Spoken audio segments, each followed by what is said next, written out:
শিক্ষক দিবসের পূর্ণ লগ্নে সরস সদনে হাওড়া জ্ঞানজ্যোতি বিদ্যা মন্দিরের ব্যবস্থাপনায় সামাজিক উন্নয়নমূলক কাজের অগ্রগতির জন্য 6টি স্কুলের শিক্ষক শিক্ষিকাদের জ্ঞানরত্ন সম্মান প্রদান করা হয়।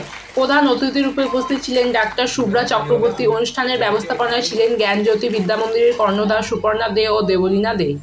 তো এই যে ডক্টর সর্বপল্লী রাধাকৃষ্ণন, ইনি আমাদের এই স্বাধীন ভারতবর্ষের দুবার উনি উপরাষ্ট্রপতি হয়েছিলেন এবং পরবর্তীকালে উনি এককভাবে রাষ্ট্রপতি হয়েছিলেন, ভারতের দ্বিতীয় রাষ্ট্রপতি।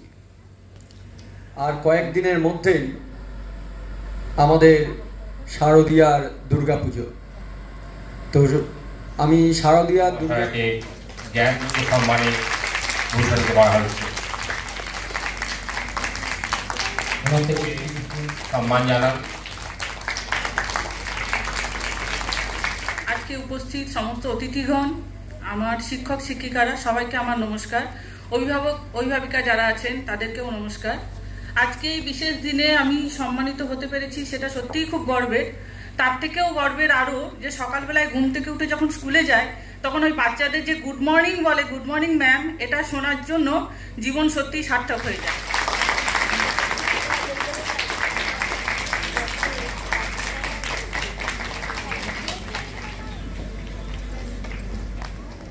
দিন আজকে আমাদের দেশের শিক্ষক দিবস হিসেবে আমরা উদযাপন করি এবং যেটা আগে আপনাদের একজন ভলেন্টিয়ার উনি বলে গেলেন যে আমাদের শিক্ষাগুরু আমাদের সর্বপ্রথম আমাদের বাবা মা, তারপর আমরা আরো অনেকের কাছ থেকে আরো সম্মান অনুষ্ঠান।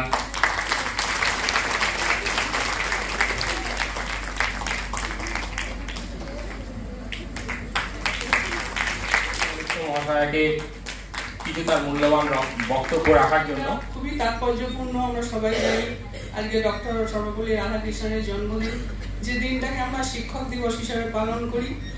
শিক্ষক হিসাবে এটা আমার কাছে খুব গর্বের বিষয়, যেহেতু আমি একজন শিক্ষিকা। একটা জীবনে মহামূল্যবান সুযোগ আমরা পেয়েছি শিক্ষক শিক্ষিকারা, যে মানুষের জীবনকে প্রজ্বলিত করার একটা ব্রত নিয়ে আমরা এই কাজে অগ্রসর হই এবং সেই কাজে এগিয়ে যায়। মানুষকে নিজের জীবনে মেরুদণ্ড সোজা রেখে মাথা উঁচু করে বাঁচার যে লড়াই, সেটা আমরা একদম ছোট বয়স থেকেই তাদের সেই শিক্ষায় আমরা শিক্ষিত করার চেষ্টা করি। একটু জোরে হাততালি হবে, আমরা এদের সঙ্গে এদের কিছু কথা শুনে নেব। এবং হাজারা মহাশয় উনি জোরে একটু হাততালি হবে এবং সকলে মিলে স্যার বেরিয়ে যাবেন, এই জন্যই আমরা একটু তাড়াতাড়ি করছি। এরপরে একটু সময় লাগছে, বুঝতে পারছি, তোরা ধৈর্য ধরে বস, একটুখানি সময় লাগছে তোদের। শিক্ষকরা বিদ্যালয়ে যাই, একটা নির্দিষ্ট সময়ের মধ্যে ছাত্রছাত্রীদের পড়ানোর চেষ্টা করি যেটুকু শেখানো সম্ভব, কিন্তু প্রকৃত শিক্ষা কিন্তু যত ছাত্রছাত্রী আছে তারা কিন্তু প্রথম শিক্ষাগুরু হচ্ছে তাদের জীবনে বাবা মা। তারা কিন্তু এই শিক্ষাটা তারা পায় বাড়ি থেকে, এবং বাড়িতে বাবা অথবা মা তারা যদি নিজেদের জীবনে ভ্যালুটাকে বাড়াতে পারে, অটোমেটিক্যালি কিন্তু তাদের সন্তানদেরও ভ্যালু কিন্তু জীবনে বাড়বে।